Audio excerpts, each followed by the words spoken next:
તો સોમનાથથી સંવાદદાતા અર્પણ જોડાઈ ચૂક્યા છે। અર્પણ, પ્રધાનમંત્રી મોદીનું સંબોધન પૂર્ણ થઈ ચૂક્યું છે, આગળનો કાર્યક્રમ વિશે જાણકારી આપશો।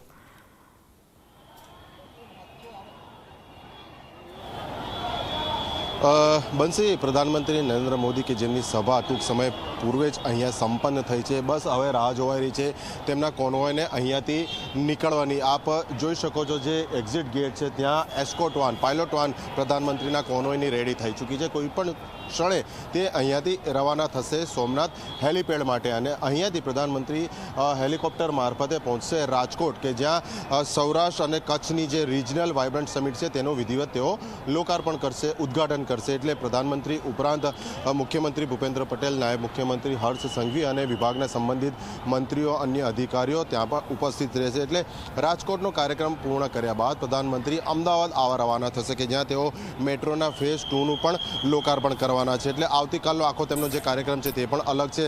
બસ રાહ જોવાઈ રહી છે પ્રધાનમંત્રીનો કોન્વોય અહીંયાથી નીકળે, કારણ કે એક સમયે જે સ્થળે હાલમાં અમે ઊભા છે ત્યાં અતિ મોટી સંખ્યામાં લોકો ઉમટી પડ્યા હતા। એક તબક્કે પોલીસ અધિકારીઓ માટે પરિસ્થિતિ કાબૂમાં લેવા માટે ગંભીર બની હતી, પરંતુ આખરે પોલીસે સંયમતાથી કામ લઈ સમગ્ર લોકોને અહીંયાથી તબક્કાવાર ધીમે ધીમે દૂર કર્યા છે।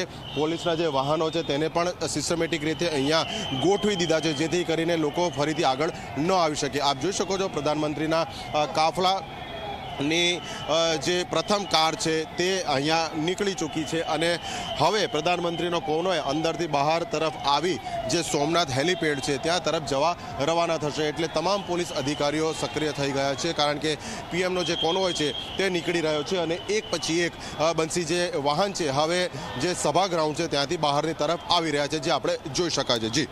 જી અર્પણ, જાણકારી સાથે જોડાવા બદલ આભાર। તો પ્રધાનમંત્રીનો કાફલો હવે ત્યાંથી નીકળી અને રાજકોટ જવા રવાના થશે। સમાચારો યથાવત રહેશે, રોકાઈશું।